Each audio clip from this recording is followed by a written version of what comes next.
سورہ البقرہ کی اگلی آیت ہے آیت نمبر 148۔ بسم اللہ الرحمن الرحیم۔ وَلِكُلٍّ وِجْهَةٌ، اور ہر ایک کے لیے ایک سمت ہے۔ ہوا مولیہا، وہ منہ پھیرنے والا ہے جس کی طرف۔ فاستبقوا الخیرات، سو تم ایک دوسرے سے آگے بڑھو نیکیوں میں۔ اینما تکونوا، جہاں کہیں بھی تم ہوگے، یأتی بکم اللہ جمیعا، لے آئے گا تمہیں اللہ تعالیٰ اکٹھا۔ ان اللہ علی کل شیء قدیر، یقیناً اللہ تعالیٰ ہر چیز کے اوپر پوری قدرت رکھنے والا ہے۔ اس آیت کا بامحاورہ ترجمہ ہے، اور ہر ایک کے لیے ایک سمت ہے جس کی طرف وہ نماز میں منہ کرتا ہے، سو تم نیکیوں میں دوسروں سے آگے نکلو، تو جہاں کہیں بھی ہوگے اللہ تم سب کو لے آئے گا، بے شک اللہ ہر چیز پر قادر ہے۔ آپ دیکھیے کہ اس آیت کا پچھلے آیتوں کے ساتھ چند طرح کا تعلق ہے۔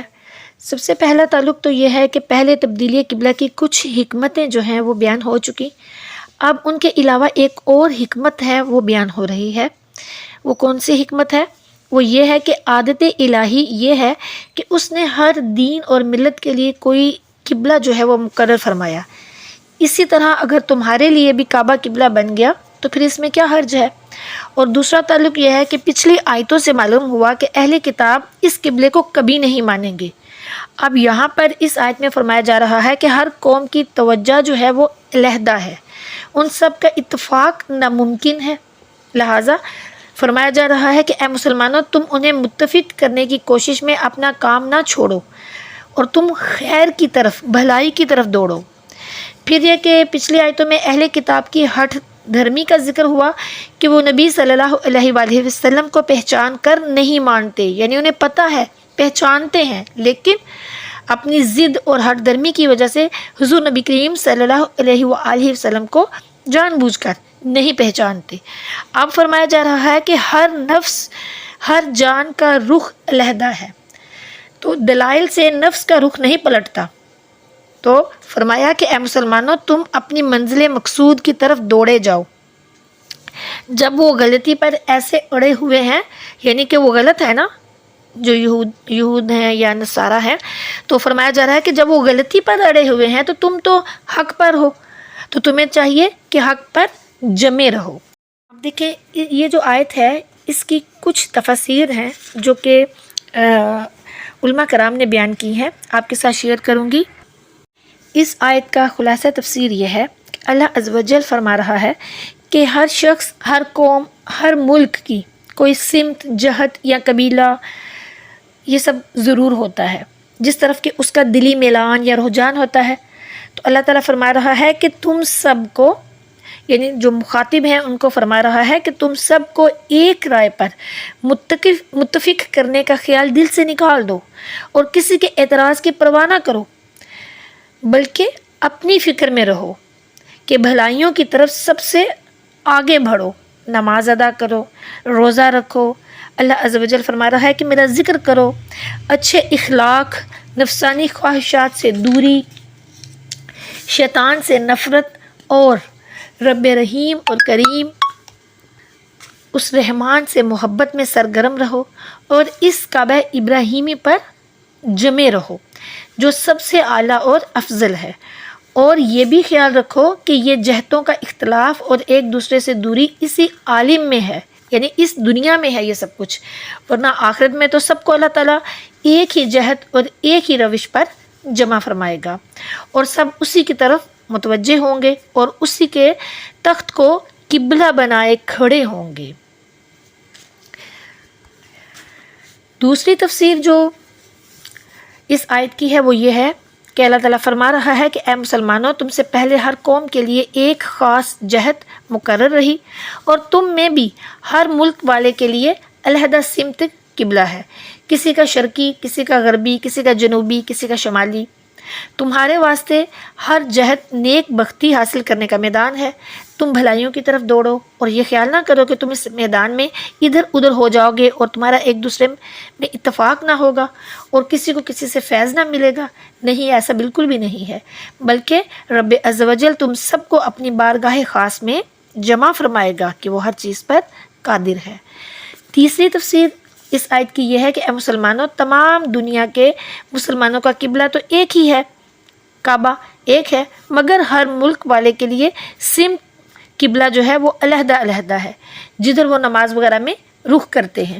ہر سمت والا نیکیوں میں جلدی کرے، نامعلوم کب کس کی باری آ جائے، موت آ جائے، یا نیکیوں میں ایک دوسرے سے آگے بڑھنے کی کوشش کرو کہ زیادہ سے زیادہ نیکیاں کرو۔ اور چوتھی تفسیر یہ ہے کہ اے لوگو، تمہارے دل، دماغ، نفس، روح، خیال، اعمال کا الگ الگ قبلہ ہے۔ نفسانی قبلہ دنیا اور دنیا کی ٹپ ٹاپ ہے، شیطانی قبلہ گناہ اور بدکاری، قلبی قبلہ ایمان اور دینداری ہے، روحانی قبلہ جو ہے وہ اطاعت پروردگار ہے۔ لہٰذا تم دل اور روح کے قبلے پر قائم رہو اور نیکیوں میں جلدی کرو۔ اور پانچویں تفسیر یہ ہے کہ اے لوگو، تمہاری ہر ساتھ کا قبلہ علیحدہ ہے، تمہارا دل آنن فانن پلٹ جاتا ہے، صبح تم متقی ہوتے ہو، دوپہر کو بدکار ہو جاتے ہو، شام کو کچھ اور ہو جاتے ہو، اور ہی حال ہو جاتا ہے۔ لہٰذا جب نیکی کا ارادہ ہو تو پھر جلدی کرو، جلدی جلدی نیکیاں کرو۔ اور چھٹی تفسیر یہ ہے کہ نیک بخت اور بد بخت میں سے ہر ایک کا قبلہ الگ ہے، جس پر نور کا چھینٹا پڑ گیا اس کا قبلہ سعادت ہے، اور جو اس چھینٹے سے دور رہا اس کا قبلہ شقاوت اور بدبختی ہے۔ اب دیکھیے کہ جو خوش بخت ہے، اگر بت خانے میں بھی جائے گا تو وہاں بت پرستوں بلکہ بتوں کو کلمہ پڑھائے گا، اور جو بدبخت ہے اگر مسجد میں بھی پہنچے گا تو جوتیاں ہی چوری کرے گا۔ تو ہر قسم کا آدمی ہر جگہ اپنے قبلے پر رہتا ہے، اس سے ہٹتا نہیں ہے۔ اب دیکھیں یہ وہ تفاسیر ہیں 6 قسم کی جو کہ علماء کرام نے بیان کی ہیں اس آیت کے بارے میں۔ اب اس آیت کی تفسیر پڑھنے کے بعد ہمیں سمجھ آئی کہ ہمیں کچھ طرح کے اس سے سبق بھی حاصل ہوئے۔ وہ سبق کیا ہے؟ سب سے پہلا تو یہ کہ ایک دوسرے پر دینیات میں آگے بڑھنے کی کوشش کرنا بہت بہتر ہے، یعنی نیک کاموں میں، نیک اعمال میں ایک دوسرے سے آگے بڑھنا چاہیے۔ یعنی کہ اب دیکھیں اگر کسی نے 100 روپے خرچ کیے ہیں اللہ کی راہ میں، تو اب آپ کا دل ہونا چاہیے میں 200 روپے خرچ کروں۔ کسی نے 500 کیے ہیں، آپ کا دل ہونا چاہیے میں 1000 دوں، ٹھیک ہے، صدقہ کروں۔ لیکن اس چیزوں میں بھی ایک وہ الگ بات ہے کہ یہاں پہ ہم نے ریاکاری وغیرہ کے بارے میں بھی دیکھنا ہے۔ یہ ہمارے دل کی نیتیں ہیں کہ دل میں یہ نیتیں کریں کہ میں بڑھ چڑھ کر نیکیاں کروں گی، بڑھ چڑھ کر نیک کام کروں گی۔ کوئی اگر آپ دیکھتے ہیں کسی کے ساتھ اچھا سلوک کر رہا ہے، اچھے اخلاق سے پیش آ رہا ہے، اب آپ کا دل ہونا چاہیے کہ میں بھی اپنے اخلاقیات بہتر کروں گی، میں بھی اگلے کے ساتھ اچھے اخلاق سے بہتر طریقے سے پیش آؤں گی۔ جب کسی کو نیکی کرتے ہوئے دیکھیں تو دل میں یہ نیت کر لیں، ارادہ کر لیں کہ میں بھی اس طرح زیادہ سے زیادہ نیکیاں کرنے کی کوشش کروں گی، اور اس کوشش میں خود کو کامیاب بھی کرنا ہے اور ایک دوسرے سے آگے بڑھنا بھی ہے نیکیاں کر کے۔ تو یہ اللہ تعالیٰ کا حکم ہے نا۔ اور دوسرا یہ کہ جیسے ہر ملک کی سمت قبلہ علیحدہ ہے، مگر کعبہ سب کا ایک ہی ہے، لہٰذا سب کی نماز قبول ہے اور یہ سب اللہ کے مقبول ہیں۔ اب دیکھیں کہ جیسے ڈفرینٹ کنٹریز ہیں، تو ان کنٹریز میں ہر جگہ پر جو قبلہ کی سمت ہے وہ الگ ہے۔ اب ہم چونکہ پاکستان میں ہیں تو پاکستان میں ہم جس طرف منہ کر کے نماز پڑھتے ہیں وہ ہماری سمت قبلہ ہے، تو یہاں پہ اور سائڈ پہ ہوگا، کہیں اور سائڈ پہ ہوگا، یعنی ایک ملک میں رہتے ہوئے بھی ڈفرینٹ کنٹریز میں بھی اور ڈفرینٹ سٹی میں بھی یہ سب کچھ ہوتا ہے نا۔ تو ان کی جو سمت قبلہ ہے وہ الگ ہے، لیکن کعبہ ان کا ایک ہی ہے، اس لیے سب کی نماز قبول ہے۔ ایسے ہی طریقت میں ہر جماعت کا طریقہ جو ہے نا، ان کا جو ہر جماعت کا طریقہ ذکر جو ہوتا ہے وہ الگ ہوتا ہے۔ اور شریعت میں حنفی، شافعی، مالکی، حنبلی یہ مذاہب کے اعمال کچھ مختلف ہیں ان میں، لیکن قبلہ مقصود سب کا ایک ہی ہے، یعنی یہ جو مسلک ہے حنفی، شافعی، مالکی، حنبلی، یہ سب ایک ہی سائڈ پہ جاتے ہیں، یعنی کہ کچھ ان کے اعمال مختلف ہوں گے، آپ اگر ان کو پڑھتے ہیں تو آپ کو پتہ چلتا ہے کچھ اعمال مختلف ہیں، لیکن سب کا مقصود، سب کا حاصل ایک ہی ہے، اور وہ کیا ہے؟ حضور نبی کریم صلی اللہ علیہ وآلہ وسلم۔ لہٰذا یہ سب اللہ کے پیارے ہیں۔ ہاں، جو ان سے الگ ہو کر، یعنی ان سب سے الگ ہو کر اپنی خواہشات پر چلتا ہے، خواہشات نفس جو ہیں اس پر چلتا ہے، تو وہ ضدی ہے، اہل کتاب کی طرح مردود ہے۔ خیال رہے کہ شریعت اور طریقت کے چاروں سلسلوں نے حضور نبی کریم صلی اللہ علیہ وآلہ وسلم کو اس طرح گھیر لیا جیسے روئے زمین کی چاروں سمتوں نے کعبہ معظمہ کو، یا جیسے 4 شیشے والی جو لالٹین ہے اس کے شیشوں نے اندرونی شمع کو، کہ کوئی ان سے علیحدہ رہ کر نہ کعبے کو رخ کر سکتا ہے اور نہ شمع کا جو فیض ہے وہ پا سکتا ہے، اسی طرح کوئی ان سلسلوں سے علیحدہ ہو کر فیضان نبوی حاصل نہیں کر سکتا۔ آج منکرین تقلید بھی ہر مسئلے کسی نہ کسی امام کا ہی لیتے ہیں، ان کے پاس علیحدہ کوئی چیز نہیں ہے جو ان چاروں سلسلوں سے الگ ہو، ان سلسلوں سے الگ کچھ بھی نہیں ہے۔ لیکن جو ان سلسلوں سے الگ ہو جائے، اپنی نفسانی خواہشات پر چلے، تو پھر وہ کعبہ ایمان یعنی حضور نبی کریم صلی اللہ علیہ وآلہ وسلم تک ہرگز نہیں پہنچ سکتا۔ اس لیے اپنے ایمان کی فکر کرنی چاہیے اور بحث و مباحثے سے پرہیز کریں۔ پھر یہ کہ ازل میں جو جس کے لیے لکھ دیا گیا اس کو ادھر ہی راغب بھی کر دیا گیا ہے۔ پھر یہ کہ انسان کو چاہیے کہ ہر کام میں رضائے الہی جو ہے اسے تلاش کرے، جیسا کہ فاستبقوا الخیرات سے معلوم ہوا۔ اور پھر یہ کہ دنیاوی حرص بری چیز ہے، مگر جو دینی حرص ہے نا وہ نہایت ہی اعلیٰ قسم کی عبادت ہے۔ صحابہ کرام رضوان اللہ علیہم اجمعین ہمیشہ نیکیوں میں ایک دوسرے سے بڑھ چڑھ کر رہنے کی کوشش کرتے تھے، تو ہمیں بھی یہ کرنا چاہیے۔ اللہ تعالیٰ نے ہمیں بھی یہی حکم دیا کہ فاستبقوا الخیرات، کہ نیکیوں میں دوسروں سے آگے بڑھنے کی کوشش کرو، اور دنیاوی چیزوں میں اپنے سے نیچے کو دیکھو تاکہ اللہ کا شکر ادا کرو، اور دینی کاموں میں اپنے سے اعلیٰ کو دیکھو تاکہ کہ اپنی جو عبادات ہیں ان پر ہمیں فخر نہ ہو اور زیادہ عبادت کرنے کا شوق پیدا ہو۔ پھر یہ کہ قیامت میں تمام امتیں اور ان کے اولیاء اور علماء جو ہیں وہ جمع ہوں گے، ان کے اعمال پیش ہوں گے، لہٰذا جو امت محمد رسول اللہ صلی اللہ علیہ وآلہ وسلم ہے ان کو یہ چاہیے کہ ان سب امتوں سے زیادہ نیکیاں کریں تاکہ نبی کریم صلی اللہ علیہ وآلہ وسلم جو ہیں وہ خوش ہوں۔ لیکن افسوس، صد افسوس، فی زمانہ اگر ہم دیکھتے ہیں تو دیکھیں کہ کیا ہم نیکیاں زیادہ کر رہے ہیں یا گناہ زیادہ کر رہے ہیں۔ بلا شبہ ہم گناہوں میں زیادہ مبتلا ہیں، فتنوں میں زیادہ مبتلا ہیں، بے حیائی میں مبتلا ہیں۔ کون سا ایسا گناہ ہے کہ جو ہم نہیں کر رہے؟ آج کل ہمارے ارد گرد نظر ہم دوڑائیں تو ہم دیکھیں کہ کون سے گناہ ہیں جو کہ ہمارے معاشرے میں اب نہیں ہیں۔ بے حیائی اپنی حدیں کراس کر چکی ہے، ہر طرف بے حیائی پھیلی ہوئی ہے، بے پردہ عورتیں ہر طرف نظر آ رہی ہیں۔ سوشل میڈیا پر دیکھیں کتنی زیادہ بے حیائی پھیل گئی ہے، اور وہ عورتیں کون ہیں؟ وہ یہی مسلمان ہیں، اسلام کی بیٹیاں ہیں جو اپنے جسم کی نمائش کر رہی ہیں۔ کیا کر رہی ہیں؟